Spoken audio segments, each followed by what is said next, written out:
नमस्कार दोस्तों, कैसे हो आप सब लोग। उम्मीद करता हूं सभी लोग एकदम फिट चुस्त दुरुस्त होंगे और गर्मियों का मजा ले रहे होंगे।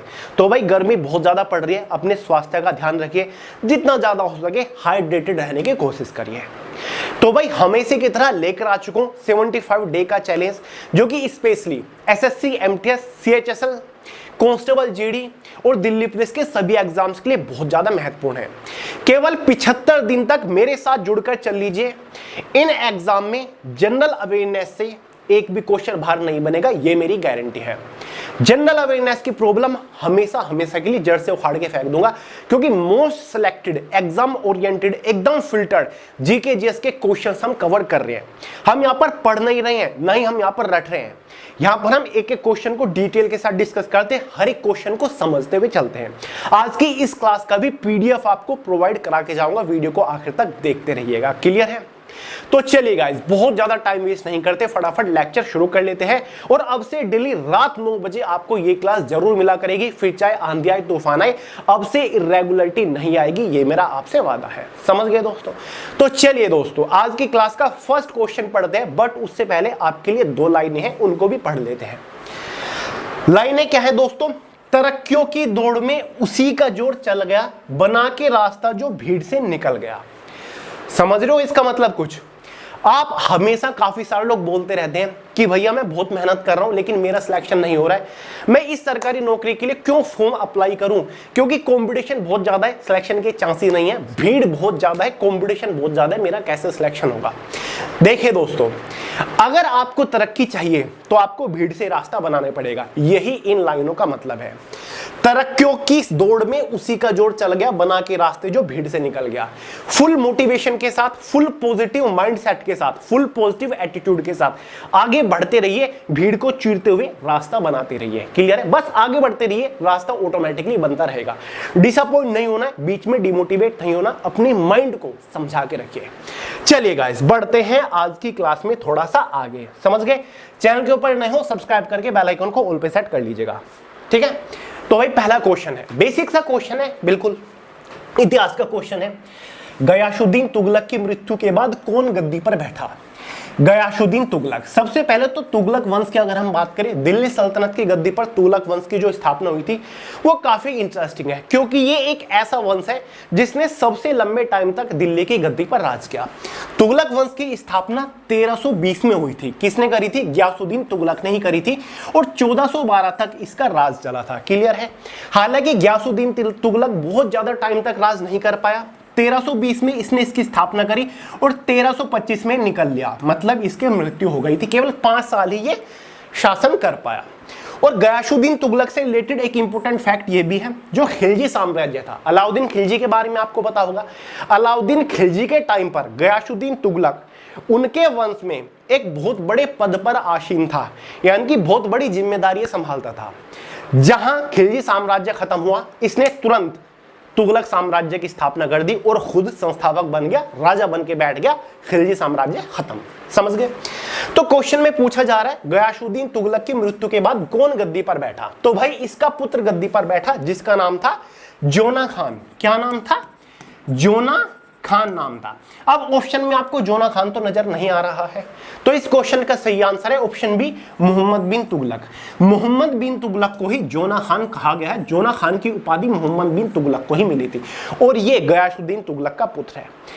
इसको पागल बादशाह भी कहा जाता था, द मैड किंग के नाम से भी इतिहास में इसी को कहा गया है। ठीक है? ये कुछ पागलों जैसी हरकत करता था, ऐसा कहा जाता था। ठीक है? इसीलिए इसको द मैड किंग भी कहा गया है। ठीक है? तो भाई गयासुद्दीन तुगलक के बाद मोहम्मद बिन तुगलक ही गद्दी पर बैठा था। गयासुद्दीन तुगलक 1320 से 1325 तक राज किया। मोहम्मद बिन तुगलक 1325 से 51 तक राज किया। फिरोज शाह तुगलक 1351 से 88 तक राज किया। तुगलक साम्राज्य के ये 3 सबसे शक्तिशाली शासक माने जाते हैं। समझ गए दोस्तों? आगे बढ़े।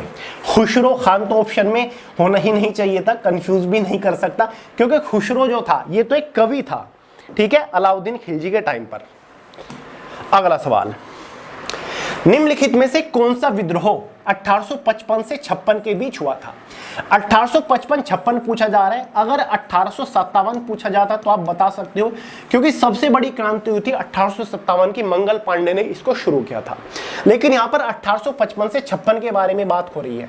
इन चारों में से कौन सा विद्रोह शुरू हुआ था, यह मैं आपको बता दूं।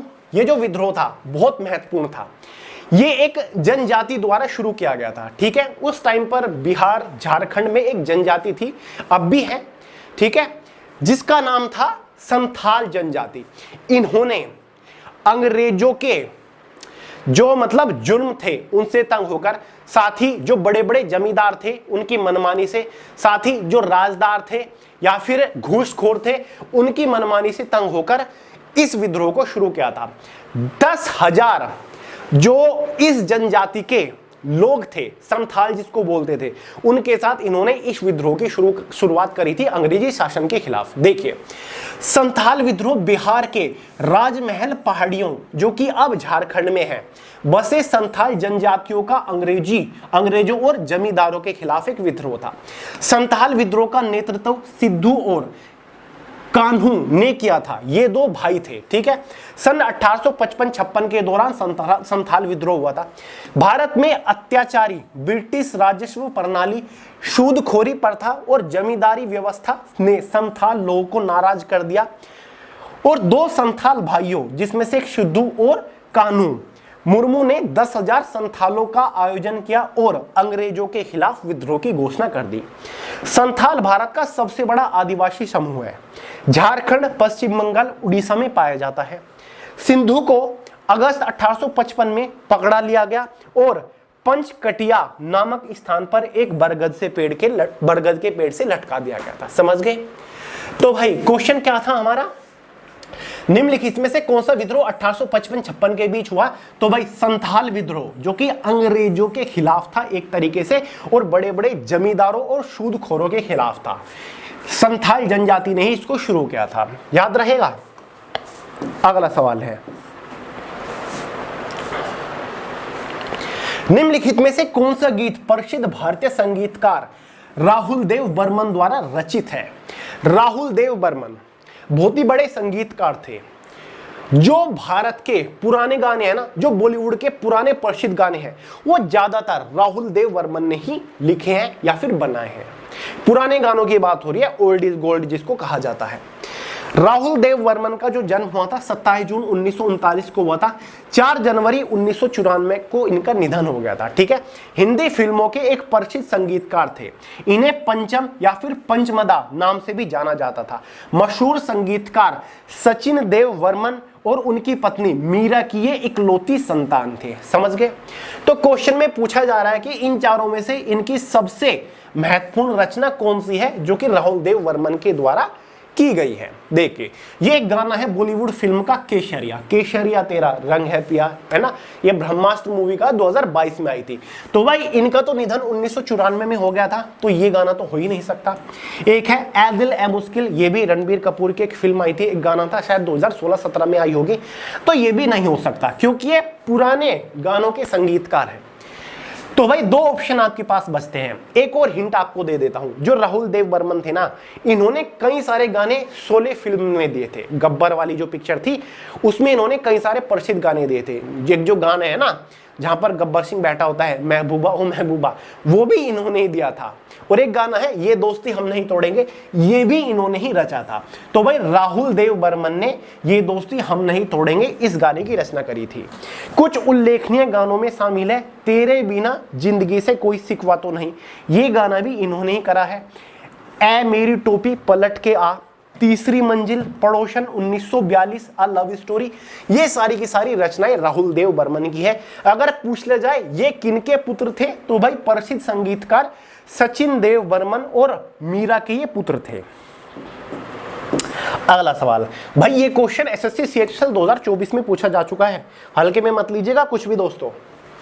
भारत के राष्ट्रपति का चुनाव एक निर्वाचक मंडल के सदस्यों द्वारा किया जाता है, जिसमें शामिल होते हैं, देखिए दोस्तों, जो सिंपल इलेक्शन प्रोसेस होता है ना, जिससे किसी भी राज्य के सीएम या फिर प्रधानमंत्री को चुना जाता है, राष्ट्रपति का जो चुनाव होता है वो बिल्कुल अलग होता है, इसका एक अलग निर्वाचन मंडल होता है। तो क्वेश्चन में पूछा जा रहा है उस निर्वाचक मंडल में कौन कौन शामिल होते हैं। तो भाई एक तो दोनों सदनों के निर्वाचित सदस्य शामिल होते हैं, लोकसभा राज्यसभा के जितने भी नॉमिनेटेड सदस्य हैं, मतलब निर्वाचित सदस्य हैं, वो इसमें पार्टिसिपेट करेंगे। साथ ही सभी राज्यों की विधानसभा के निर्वाचित सदस्य भी राष्ट्रपति के निर्वाचक मंडल में शामिल होते हैं। एक ऑप्शन है संसद के दोनों सदनों के निर्वाचित सदस्य, सही है। राज्यों की विधानसभाओं के निर्वाचित सदस्य, ये भी सही है। तो भाई इस क्वेश्चन का आंसर हो जाएगा ऑप्शन सी, फर्स्ट और सेकंड दोनों के दोनों सही है। समझ गए। तो राष्ट्रपति का निर्वाचन मिलकर कौन करता है, दोनों सदनों के निर्वाचित सदस्य और राज्यों की विधानसभाओं के निर्वाचित सदस्य। समझ गए। अब जो राष्ट्रपति के बारे में हमें प्रावधान मिलता है वो आर्टिकल अनुच्छेद 52 से लेकर अनुच्छेद 72 तक हमें राष्ट्रपति के बारे में ही प्रावधान मिलता है। अनुच्छेद 52 में क्या कहा गया है, अनुच्छेद 52 में कहा गया है कि भारत का एक राष्ट्रपति होगा, ठीक है। अनुच्छेद 53 में क्या कहा गया है, यह संघ की कार्यपालक शक्ति राष्ट्रपति में निहित होने की बात कहता है। अनुच्छेद 54 क्या कहता है, यह राष्ट्रपति के चुनाव से संबंधित है, यानी कि ये जो क्वेश्चन है ये अनुच्छेद 54 से संबंधित है। अनुच्छेद 55 क्या कहता है, यह राष्ट्रपति के चुनाव की रीति बताता है जिसमें अनुपातिक प्रतिनिधित्व प्रणाली और एकल संक्रमणीय मत पद्धति शामिल है। अनुच्छेद 56 क्या कहता है, यह राष्ट्रपति के कार्यकाल से संबंधित है कि भाई राष्ट्रपति का कितना कार्यकाल होगा, ठीक है। अनुच्छेद 58 क्या कहता है, यह राष्ट्रपति के रूप में निर्वाचित होने के लिए योग्यताओं का वर्णन करता है, यानी कि राष्ट्रपति के पद के लिए एज कितनी होनी चाहिए, उम्र कितनी होनी चाहिए, कितना पढ़ा लिखा होना चाहिए, ठीक है। अनुच्छेद 60 कहता है यह राष्ट्रपति द्वारा शपथ या प्रतिज्ञान से संबंधित है, यानी कि राष्ट्रपति जब शपथ लेता है उससे संबंधित है। अनुच्छेद 61 क्या कहता है, यह राष्ट्रपति पर महाभियोग चलाने की प्रक्रिया से संबंधित है। भारत के राष्ट्रपति को उसके पद से हटाया जा सकता है महाभियोग चलाकर। महाभियोग चला कौन सकता है, संसद चला सकता है। तो महाभियोग की प्रक्रिया अनुच्छेद 61 में है। अनुच्छेद 72 क्या कहता है, यह राष्ट्रपति की समाधान शक्तियों से संबंधित है। राष्ट्रपति के पास एक स्पेशल पावर होती है, कोई क्रिमिनल जो होता है उसको कोई सजा सुना दी गई, अगर वो राष्ट्रपति से रिक्वेस्ट करता है तो राष्ट्रपति उसकी सजा को माफ भी कर सकता है। अगर किसी को मौत की सजा सुनाई गई है तो राष्ट्रपति के पास पावर होती है कि वो उसकी सजा को माफ कर दे। किसी को उम्र कैद सुनाई गई है तो राष्ट्रपति के पास पावर है कि उसकी उम्र कैद को वो कम कर दे, ठीक है। तो ये स्पेशल पावर होती है जो कि अनुच्छेद 72 में होती है। मेरे हिसाब से एक ही क्वेश्चन में से 10-12 क्वेश्चन निकल जाते हैं। उम्मीद करता हूं आपने नोट कर लिया होगा। यही तो खास बात है हमारी क्लास की, क्वेश्चन पढ़ के फटाफट नहीं निकलते हम यहाँ पर। भारत में पहला उच्च न्यायालय खालिस्तान में स्थापित किया गया। बात हो रही है हाई कोर्ट की। भारत का पहला हाई कोर्ट किस राज्य में या फिर किस शहर में स्थापित किया गया और कौन से सन में स्थापित किया गया। 4 ऑप्शन आपके पास है। भारत का पहला उच्च न्यायालय 1862 में, कहां पर, कोलकाता में स्थापित किया गया। एग्जैक्ट डेट की अगर हम बात करें 1 जुलाई 1862 में इसकी स्थापना हुई थी। भारत का सबसे पुराना हाई कोर्ट है कलकत्ता हाई कोर्ट। इसकी स्थापना 1 जुलाई 1862 में हुई थी। यह न सिर्फ भारत का पहला हाई कोर्ट है बल्कि सबसे लंबे समय से काम कर रहा उच्च न्यायालय भी है। एसएससी जीडी 2024 में यह प्रश्न पूछा जा चुका है, तो हल्के में तो बिल्कुल भी नहीं लेना। पीडीएफ आपको प्रोवाइड कराऊंगा, खुद प्रैक्टिस कर लोगे आप। सुग्गी भारत के खालिस्तान राज्य का एक प्रसिद्ध लोक नृत्य का रूप है। सुग्गी एक लोक नृत्य है, भारत के किस राज्य का एक प्रसिद्ध लोक नृत्य है। देखिए दोस्तों, एक जनजाति है हलक्की। इस जनजाति द्वारा, इस समुदाय के द्वारा इस डांस को परफॉर्म किया जाता है, सुग्गी डांस को। और ये जो जनजाति पाई जाती है स्पेशली पता आप कहां पर पाई जाती है, कर्नाटक। कहां पर, कर्नाटका के अंदर ये जनजाति पाई जाती है। तो जाहिर सी बात है सुग्गी जो लोक नृत्य है ये स्पेशली कर्नाटक राज्य के अंदर ही परफॉर्म किया जाता है। तो कर्नाटक राज्य का एक प्रसिद्ध लोक नृत्य कौन सा है, सुग्गी है, ठीक है। यह नृत्य मुख्य रूप से हलक्की जनजाति द्वारा फसल कटाई के समय किया जाता है, खासकर होली के दौरान। तो भाई होली के आसपास गेहूं की फसल कटती है, अप्रैल के आसपास, मार्च के आसपास, तभी इस डांस को किया जाता है। क्लियर है दोस्तों। अब 3 ऑप्शन और है हमारे पास, पंजाब, छत्तीसगढ़, सिक्किम। इनके भी तो प्रसिद्ध लोक नृत्य के बारे में हम बात करेंगे। देखिए, पंथी एक प्रसिद्ध लोक नृत्य है जो कि छत्तीसगढ़ के सतनामी समुदाय का एक प्रमुख लोक नृत्य है। पंथी अगर एग्जाम में पूछ ले तो ये छत्तीसगढ़ का प्रसिद्ध लोक नृत्य है। पंजाब राज्य का प्रसिद्ध लोक नृत्य कौन सा है? भांगड़ा। कर्नाटक राज्य का प्रसिद्ध लोक नृत्य क्या है? एक तो आपका हो ही गया है सुग्गी, दूसरा है यक्षगान, इंपॉर्टेंट है बहुत ज्यादा। सिक्किम राज्य का प्रसिद्ध लोक नृत्य कौन सा है? चूफाट, जो लेप्चा समुदाय द्वारा किया जाता है। चूफाट सिक्किम राज्य का एक प्रसिद्ध लोक नृत्य है, लेप्चा समुदाय द्वारा इस डांस को किया जाता है। ठीक है, अगला सवाल।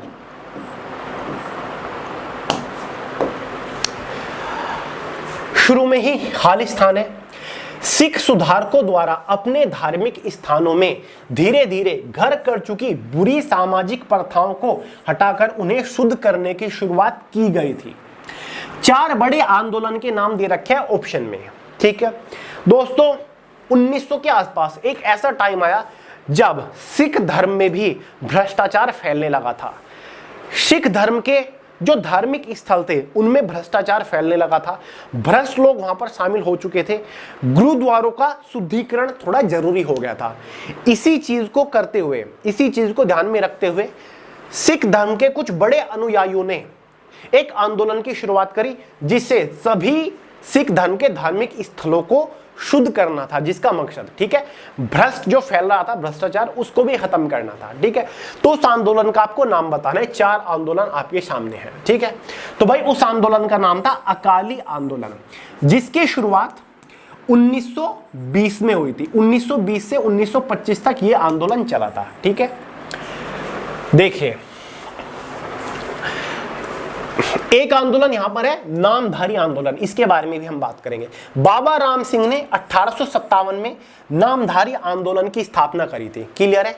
इसकी स्थापना इसलिए करी गई थी ताकि जो सिख धर्म के लोग हैं, सिख धर्म है, उसको और ज्यादा शुद्ध किया जा सके, उसके प्रचार प्रसार के लिए इस आंदोलन की शुरुआत हुई थी। उसके बाद है एक गदर आंदोलन, गदर पार्टी के नाम से भी इसको जाना जाता है। गदर पार्टी की स्थापना 1913 में सैन फ्रांसिस्को अमेरिका में हुई थी। इसका उद्देश्य क्या था? पार्टी का मुख्य उद्देश्य भारत को ब्रिटिश शासन से मुक्त कराना था। स्पेशली जो भारतीय या फिर जो सिख धर्म के लोग कनाडा या फिर अमेरिका में रह रहे थे, उनके द्वारा गदर पार्टी की स्थापना करी गई थी। ठीक है, इस पार्टी का नेतृत्व किसने किया था? पार्टी के संस्थापक अध्यक्ष सरदार सोहन सिंह थे, साथ ही लाल हरदयाल इसके महामंत्री थे। अब बात करते हैं चौथे के बारे में, निरंकारी आंदोलन। निरंकारी आंदोलन क्या था? बाबा दयाल दास ने इसकी स्थापना करी थी। 1851 में निरंकारी आंदोलन की स्थापना हुई थी। मुख्य उद्देश्य क्या था? सिख धर्म को उसकी मूल शिक्षाओं की ओर वापस ले जाना, निरंकार ईश्वर की पूजा करना और कर्मकांड का विरोध करना, यह था निरंकारी आंदोलन। चारों के चारों आंदोलन मैंने आपको अच्छे से पढ़ा दिए हैं, उम्मीद करता हूं नोट आपने कर लिया होगा। अगला सवाल है, निम्नलिखित में कौन सा विटामिन सी का सबसे समृद्ध स्रोत है? इन चारों में से विटामिन सी का सबसे बड़ा सोर्स क्या है? विटामिन सी जो कि हमारी आंखों के लिए भी बहुत ज्यादा महत्वपूर्ण होता है, ठीक है, हमारी हड्डियों के लिए भी बहुत ज्यादा महत्वपूर्ण होता है। विटामिन सी का सबसे बड़ा सोर्स कौन सा है? विटामिन सी का सबसे बड़ा सोर्स है नींबू, क्योंकि इसमें पाया जाता है सबसे ज्यादा मात्रा में साइट्रिक एसिड, और नींबू का जो पीएच मान होता है वो हमेशा 3 से कम होगा। ये एग्जाम में क्वेश्चन पूछा जाता है, किससे? 3 से कम, लेस देन 3 पीएच वैल्यू। ठीक है, इसका होता है लगभग 2.0 से लेकर 2.6 के आसपास पीएच मान होता है लाइम वाटर का। ठीक है, खीरा जो होता है इसमें भी आपका पाया जाता है विटामिन सी, लेकिन नींबू से ज्यादा नहीं पाया जाता, नींबू ज्यादा बेटर सोर्स है। गाय का जो दूध होता है इसमें विटामिन सी नहीं होता, गाय के दूध में प्रोटीन ज्यादा मात्रा में पाया जाता है। आलू जो है इसमें भी आपका पाया जाता है विटामिन सी, लेकिन नींबू से कम मात्रा में पाया जाता है। आलू में सबसे ज्यादा मात्रा में पाया जाता है स्टार्च, ये भी एग्जाम में पूछा जा चुका है। एसएससी दिल्ली पुलिस एक्सएम 2022 में ये सवाल पूछा जा चुका है। बेसिक सा लग रहा है लेकिन इंपोर्टेंट तो है भाई। अगला सवाल है, मैगस्थनीज खालिस्तान के दरबार में एक यूनानी राजदूत था। मैगस्थनीज इन चारों राजाओं में से किसके दरबार में आया था? ठीक है, मैगस्थनीज जो था वो भेजा था सेल्यूकस निकेटर ने। सेल्यूकस निकेटर का विद्रोह किससे हुआ था? चंद्रगुप्त मौर्य से हुआ था। चंद्रगुप्त मौर्य का जो शासनकाल था वो कब से कब तक था? वो था दोस्तों 322 से लेकर 298। मैगस्थनीज जो चंद्रगुप्त मौर्य के दरबार में आया था, ऑप्शन तो इसका डी सही हो गया, चंद्रगुप्त मौर्य के दरबार में आया था। ये आया था दोस्तों 305 से लेकर 305 में आया था, और भाई 298 ईसा पूर्व तक ये भारत में ही रहा था। 298 ईसा पूर्व तक। चंद्रगुप्त मौर्य मौर्य साम्राज्य का संस्थापक है। मौर्य साम्राज्य का संस्थापक है चंद्रगुप्त मौर्य। ठीक है, कौटिल्य चाणक्य की मदद से धनानंद को गद्दी से फेंका और मौर्य साम्राज्य की स्थापना करी। ठीक है, नंद वंश का आखिरी शासक कौन था? धनानंद। अब देखिए अशोक ऑप्शन में, इसके बारे में भी पढ़ लेते हैं। मौर्य साम्राज्य के एक महान शासक अशोक का शासनकाल 268 ईसा पूर्व से 232 ईसा पूर्व तक था। हर्षवर्धन भी है ऑप्शन में। हर्षवर्धन जिसे सम्राट हर्षवर्धन के नाम से भी जाना जाता है, 606 ईस्वी से 647 ईस्वी तक इसका शासन था। और आप सभी को पता है हर्षवर्धन का और पुलकेशिन सेकंड, किसका?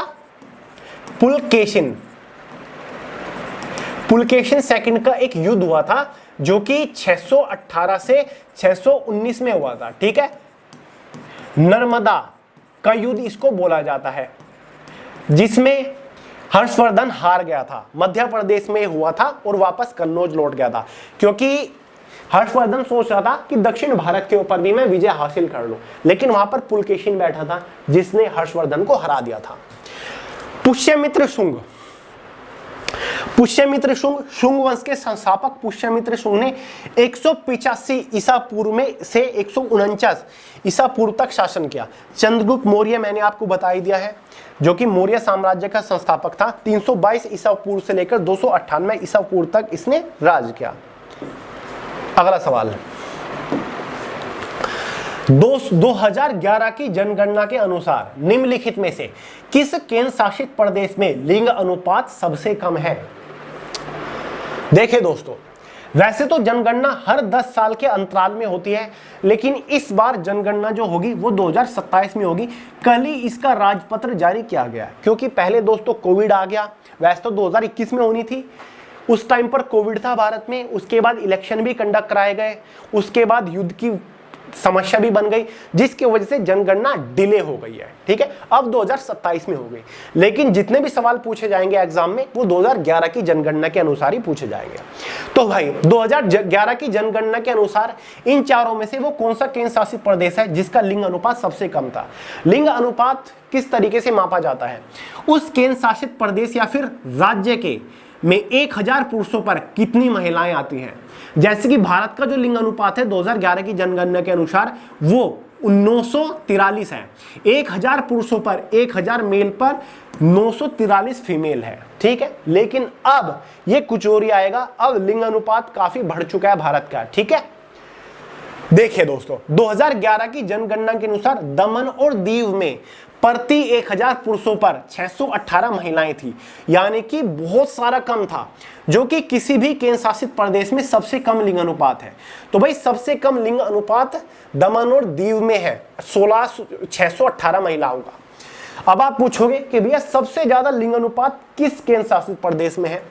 2011 की जनगणना के अनुसार लक्षद्वीप में 1000 पुरुषों पर 1084 महिलाएं थी, जो कि किसी भी केंद्र शासित प्रदेश में सबसे अधिक लिंग अनुपात है। अगला, अब आप पूछोगे कि भैया उस राज्य का नाम बताइए। ये तो केंद्र शासित प्रदेश की बात हो रही है, उस राज्य का नाम बताइए जिसमें लिंग अनुपात सबसे अधिक है या फिर सबसे कम है। केरल में 1000 पुरुषों पर 1084 महिलाएं थी, जो कि भारत के किसी भी राज्य में सबसे अधिक लिंग अनुपात है। सबसे अधिक लिंग अनुपात केरल राज्य में है। सबसे कम अनुपात किस राज्य में है? 2011 की जनगणना के अनुसार हरियाणा राज्य में लिंग अनुपात 879 महिलाएं प्रति 1000 पुरुष है, यानी कि हरियाणा राज्य का लिंग अनुपात सबसे कम है। तो एक ही क्वेश्चन में से मैंने 4 क्वेश्चन कवर करा दिए। एग्जाम में कुछ भी पूछा जा सकता है। वैसे ये सवाल SSC GD 2024 में पूछा गया था, समझ गए? अगला, लियोनेल मेसी किस खेल के प्रसिद्ध खिलाड़ी है? Lionel Messi. इस टाइप के सवाल बहुत ज्यादा पूछे जाते हैं। किसी भी प्रसिद्ध खिलाड़ी का नाम दे दिया जाएगा, फिर पूछा जाएगा ये किस खेल से संबंधित है। ये तो बहुत ही बेसिक सा सवाल है। लियोनेल मेसी भाई फुटबॉल से संबंधित है, लियोनेल मेसी फुटबॉल से। और रोनाल्डो भी पूछा जा सकता है, वो भी फुटबॉल के सबसे प्रसिद्ध खिलाड़ी है, पुर्तगाल के खिलाड़ी है रोनाल्डो। पुदुमई पेन योजना किस राज्य सरकार द्वारा शुरू की गई?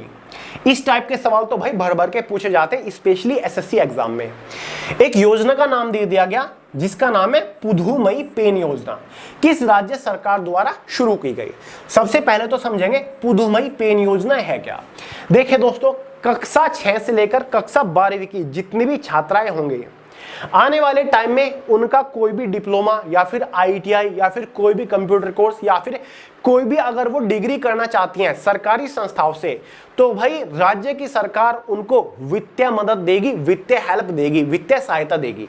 तो ये है दोस्तों पुदुमई पेन योजना। किस राज्य सरकार द्वारा इसको शुरू किया गया? तमिलनाडु राज्य सरकार द्वारा शुरू किया गया। तमिलनाडु के मुख्यमंत्री कौन है? एमके स्टालिन। यह एक ऐसी योजना है जो सरकारी संस्थाओं में 6वीं क्लास से लेकर 12वीं कक्षा में पढ़ने वाली छात्राओं को उनकी डिग्री, डिप्लोमा, आईटीआई या कोई अन्य मान्यता प्राप्त कोर्स पूरा करने तक वित्तीय सहायता प्रदान करती है। क्लियर है? कितना मजेदार सवाल था यार। अगला क्वेश्चन है, 1989 में राष्ट्रीय ग्रामीण रोजगार कार्यक्रम को खालिस्तान में विलय कर दिया गया। देखिए दोस्तों, एक योजना चलाई गई थी राष्ट्रीय ग्रामीण रोजगार, ठीक है। 1989 में इस योजना को किसी दूसरी योजना के साथ मर्ज कर दिया गया, उसी में मिला दिया गया, क्योंकि दोनों योजनाओं का मकसद एक ही था। और यह मर्ज करने का काम किसने करा था? राजीव गांधी ने करा था, ठीक है। अब देखिए दोस्तों, राष्ट्रीय ग्रामीण रोजगार योजना का काम था कि ग्रामीण क्षेत्र के जो लोग हैं उनको रोजगार मुहैया कराना। और राजीव गांधी जी द्वारा एक और योजना शुरू की गई थी, जवाहर रोजगार योजना, ठीक है, जवाहर रोजगार योजना। इसका भी पर्पस यही था, ग्रामीण क्षेत्र में रोजगार मुहैया कराना, ठीक है, रोजगार उपलब्ध कराना। तो भाई जब दोनों कार्यक्रमों का एक ही मकसद था तो 1989 में दोनों कार्यक्रम को एक साथ जोड़ दिया गया, ठीक है। ये देखिए,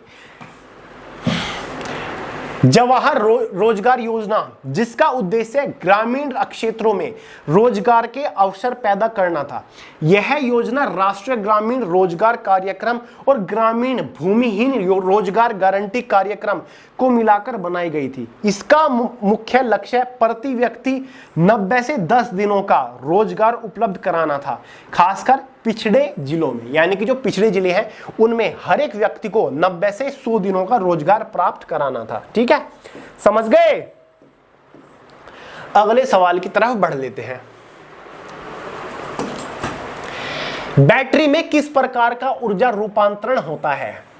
जो भाई आपकी लिथियम आयन बैटरी होती है, ठीक है, आपके घर में भी होगी, जो कार होती हैं आजकल, तो जो भाई ईवी, ई रिक्शा है या फिर जो भी चीजें आ रही हैं आपकी, जैसे कि स्कूटर भी आ रहा है, बाइक भी आ रही है, उन सभी में ये बैटरी होती है। तो किस प्रकार का रूपांतरण होता है, किस प्रकार का कन्वर्जन होता है, ठीक है। अब देखिए दोस्तों, बैटरी में क्या होता है, एक केमिकल होता है H2SO4, जिसको आप तेजाब या फिर एसिड बोलते हैं, ठीक है। H2SO4 में आपकी रोड डूबी हुई होती है, ठीक है, वो करंट पैदा करती है, ठीक है। हमें क्या मिलता है बदले में? वो केमिकल है, केमिकल से हमें क्या मिल रहा है? इलेक्ट्रिक एनर्जी मिल रही है, जिससे हम पंखे तक चला पा रहे हैं, जिससे स्कूटर चल रहा है, गाड़ियां चल रही हैं, ई रिक्शा चल रही हैं, ठीक है। तो क्या हुआ? केमिकल एनर्जी से इलेक्ट्रिकल एनर्जी हमें मिली, ठीक है। केमिकल एनर्जी इलेक्ट्रिकल एनर्जी में कन्वर्ट हो रही है। तो यहां पर क्या लिखेंगे हम इस सवाल का आंसर? रासायनिक ऊर्जा को विद्युत ऊर्जा में कन्वर्ट करने का काम करती है, chemical energy into electrical energy. यही तो होता है बैटरी में। और यह सवाल SSC Delhi police head constable ministerial 2022 में पूछा जा चुका है। अगला क्वेश्चन है, निम्नलिखित में से किस अनुच्छेद में सार्वजनिक रोजगार के मामलों में अवसर की समानता का उल्लेख किया गया है? देखिए दोस्तों, यहां पर जिक्र हो रहा है समानता का। भारत के संविधान में नागरिकों के लिए 6 मौलिक अधिकारों का जिक्र किया गया है, जिसमें से पहला मौलिक अधिकार कौन सा है? समानता का अधिकार। देखिए दोस्तों, अनुच्छेद 14 से लेकर अनुच्छेद 32 तक मौलिक अधिकारों के अंडर आते हैं। और पहला कौन सा मैंने आपको मौलिक अधिकार बताया? समानता का अधिकार। समानता का अधिकार ये हमारा सबसे पहला मौलिक अधिकार है, ठीक है, जो कि अनुच्छेद आर्टिकल 14 से लेकर आर्टिकल 18 के बीच में आता है, ठीक है। समानता के अधिकार में यही कहा गया है कि भारत के अंदर हर एक नागरिक का समान अधिकार होगा, ठीक है। कानून के मामले में भी समान अधिकार होगा, नौकरी के अवसरों में भी समान अधिकार होगा, जाति धर्म रंग से भेदभाव नहीं किया जाएगा, अमीर गरीब का भेदभाव नहीं किया जाएगा, ठीक है। तो यही है समानता का अधिकार, ठीक है। समानता के अधिकार में हमारे 14 से 18 तक अनुच्छेद आते हैं। तो यहां पर पूछा गया है सार्वजनिक रोजगार के मामलों के अवसरों की समानता का उल्लेख किस अनुच्छेद में है, यानी कि किस अनुच्छेद में यह कहा गया है कि भाई भारत के सभी नागरिकों को नौकरी के रोजगार के अवसर में समान अधिकार है, किसी भी नागरिक के साथ भेदभाव नहीं किया जाएगा, उसकी जाति को लेकर, धर्म को लेकर, रंग को लेकर, अमीर गरीब को लेकर सबको समान अधिकार मिलेगा, ठीक है। ये कौन से अनुच्छेद में कहा गया है? तो भाई ये कहा गया है अनुच्छेद 16 में। तो इस क्वेश्चन का सही उत्तर हो जाएगा अनुच्छेद 16। और अनुच्छेद 16 समानता के अधिकार में ही तो आ रहा है, क्योंकि 14 से 18 तो समानता के अधिकार में आ रहे हैं। सेकंड कौन सा है? स्वतंत्रता का अधिकार है, ठीक है, जिसमें 19 से 22 तक आते हैं। ये देखिए, अब अनुच्छेद 14 में क्या कहा गया है? अनुच्छेद 14 में कहा गया है कानून के समक्ष समानता और कानूनों का समान संरक्षण प्रदान करता है। अनुच्छेद 15 में क्या कहा गया है? धर्म मूलवंश जाति लिंग जन्म स्थान के आधार पर भेदभाव का निषेध करता है, यानी कि किसी के धर्म या फिर मूलवंश जाति लिंग या फिर जन्म स्थान को लेकर भेदभाव नहीं किया जाएगा।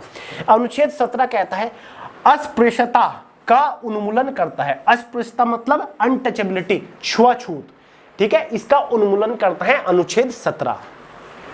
तो हो गया आपका सवाल clear. SSC Delhi police head constable ministerial 2022 में सवाल पूछा गया है। अगला सवाल है, रामप्पा मंदिर किस भगवान को समर्पित है? रामप्पा मंदिर, ये मत सोच लीजिएगा कि भाई राम आ रहा है तो भगवान राम को समर्पित होगा, ऐसा नहीं, भगवान राम को समर्पित नहीं है, मैं पहले ही बता देता हूं। और कंफ्यूज करने के लिए ऑप्शन डी दे भी रखा है भगवान राम, तो ये इसका सही आंसर नहीं है। इन तीनों में से इसका कोई एक आंसर है। सबसे पहले तो सवाल यही बन जाता है कि भाई रामप्पा मंदिर किस राज्य में स्थित है? रामप्पा मंदिर तेलंगाना में स्थित है, तेलंगाना राज्य में स्थित है रामप्पा मंदिर, ठीक है। इसका दूसरा नाम है रुद्रेश्वर मंदिर। रुद्रेश्वर मंदिर के नाम से भी इसको जाना जाता है। ये एक काकतीय शैली का हिंदू मंदिर है जो हिंदू भगवान शिव को समर्पित है। मिल गया क्वेश्चन का आंसर। ये भगवान शिव को समर्पित है रामप्पा मंदिर, नाम है रामप्पा और समर्पित है भगवान शिव को, ठीक है। जो भारत के तेलंगाना के मुलुगु जिले के पालमपेट गांव में स्थित है। तेलंगाना राज्य में एक जिला पड़ता है मुलुगु, जिसमें एक गांव है पालमपेट, यहां पर ये मंदिर स्थित है, ठीक है। किसको समर्पित है? भगवान शिव को। एसएससी एमटीएस 2024 का ये सवाल है।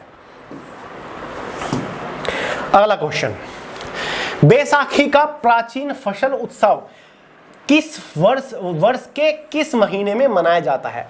बैसाखी जो सिख धर्म का एक बहुत ही प्रसिद्ध त्योहार है, ठीक है, स्पेशली पंजाब का एक त्योहार है, ऐसा हम कह सकते हैं। वैसे तो पूरे भारत के अंदर आज ये मनाया जाता है बहुत ही धूमधाम से, लेकिन जो हमारे सिख धर्म के लोग हैं ना, वो इसको बहुत ही धूमधाम से मनाते हैं। ये एक फसल त्योहार है, यानी कि जब फसल की कटाई होती है ना, तब इस त्योहार को मनाया जाता है। हर साल ये त्योहार अप्रैल महीने में मनाया जाता है। कब मनाया जाता है? 13 या फिर 14 अप्रैल को। कभी 13 अप्रैल को पड़ेगा, कभी 14 अप्रैल को पड़ेगा, ठीक है। तो हर साल 13 या फिर 14 अप्रैल को यह त्योहार मनाया जाता है। तो यहां पर तो केवल महीना ही पूछा गया, तो हमारा सही आंसर होगा ऑप्शन बी अप्रैल। बैसाखी, जिसे बैसाखी या मोशादी के नाम से भी जाना जाता है। वैसाखी त्योहार का दूसरा नाम क्या है? मेशादी, ठीक है। एक फसल त्योहार है ये। अगला सवाल बिल्कुल बेसिक सवाल है, बच्चों वाला क्वेश्चन है। किस नदी को दक्षिणी गंगा के नाम से भी जाना जाता है? 4 ऑप्शन आपके पास है। इन चारों में से कौन सी नदी को साउथ गंगा, दक्षिणी गंगा के नाम से जाना जाता है? गंगा है जो, ये भारत की सबसे लंबी नदी है जिसकी लंबाई 2500 किलोमीटर है। दूसरे नंबर पर भारत की सबसे लंबी नदी पता है कौन सी है? वो है गोदावरी। कौन सी नदी? गोदावरी, ठीक है, जो कि कहां से निकलती है? महाराष्ट्र से निकलती है, महाराष्ट्र के नासिक, महाराष्ट्र के नासिक से त्रिंबकेश्वर से निकलती है और कहां पर गिरती है? बीओबी में गिरती है। बीओबी का मतलब क्या होता है? बे ऑफ बंगाल, बंगाल की खाड़ी में नदी गिरती है। तो भाई गोदावरी को बूढ़ी गंगा के नाम से भी जाना जाता है, बूढ़ी गंगा, ठीक है। और दक्षिणी की गंगा भी गोदावरी को ही कहा जाता है क्योंकि भारत की दूसरी सबसे लंबी नदी है और दक्षिणी में इसको सबसे पवित्र नदी माना जाता है, इसीलिए इसको दक्षिण की गंगा कहा जाता है या फिर दक्षिण की, बस जो भी है। किस राज्य सरकार ने पंचामृत योजना शुरू की? एक योजना है पंचामृत, किस राज्य सरकार द्वारा इसको शुरू किया गया? एसएससी एमटीएस 2024 में यह सवाल पूछा जा चुका है। 4 ऑप्शन आपके पास है। पंचामृत योजना है क्या? इस योजना को स्पेशली किसानों के लिए लॉन्च किया गया था, किसानों की आय को बढ़ाने के लिए लॉन्च किया गया था। स्पेशली जो गन्ने की खेती करते हैं ना, उन किसानों को इस योजना से बहुत ज्यादा लाभ मिल रहा है। योजना का नाम है पंचामृत योजना। तो भाई इस योजना को शुरू किया है योगी आदित्यनाथ जी ने, जो कि उत्तर प्रदेश के सीएम है। उत्तर प्रदेश की बात हो रही है, जनसंख्या के मामले में सबसे बड़ा राज्य है, एरिया के मामले में चौथे नंबर पर सबसे बड़ा राज्य है क्योंकि पहले स्थान पर राजस्थान है, महाराष्ट्र है, मध्य प्रदेश है और फिर आपका आता है कौन सा? उत्तर प्रदेश। समझ गए? उत्तर प्रदेश की गवर्नर कौन है, यानी कि राज्यपाल कौन है? आनंदीबेन पटेल। यूपी सरकार ने गन्ने की उपज बढ़ाने के लिए पंचामृत योजना शुरू की है, जो न सिर्फ किसानों की खेती-बाड़ी की 5 विधियों को बखूबी से समझाएगा, बल्कि इससे गन्ना किसानों की आय भी दुगनी हो जाएगी, ठीक है। तो भाई ये था आज की क्लास का लास्ट क्वेश्चन हम थोड़े से लिमिटेड ही रख रहे हैं ताकि ज्यादा बर्डन आपके ऊपर ना पड़े। आप डेली इन सभी क्वेश्चन को अच्छे से प्रिपेयर कर ले। क्वेश्चन ज्यादा होते हैं ना तो फ्रस्ट्रेशन भी होती है और आप क्वेश्चंस को भूलने भी लगते हो। कम क्वेश्चन है, जल्दी आप कवर कर लोगे और अच्छे से आपके याद रहेंगे। आज की इस क्लास का पीडीएफ मैंने way to success Telegram channel के अंदर प्रोवाइड करा दिया है, लिंक वीडियो के नीचे ही डिस्क्रिप्शन बॉक्स में है, समझ गए।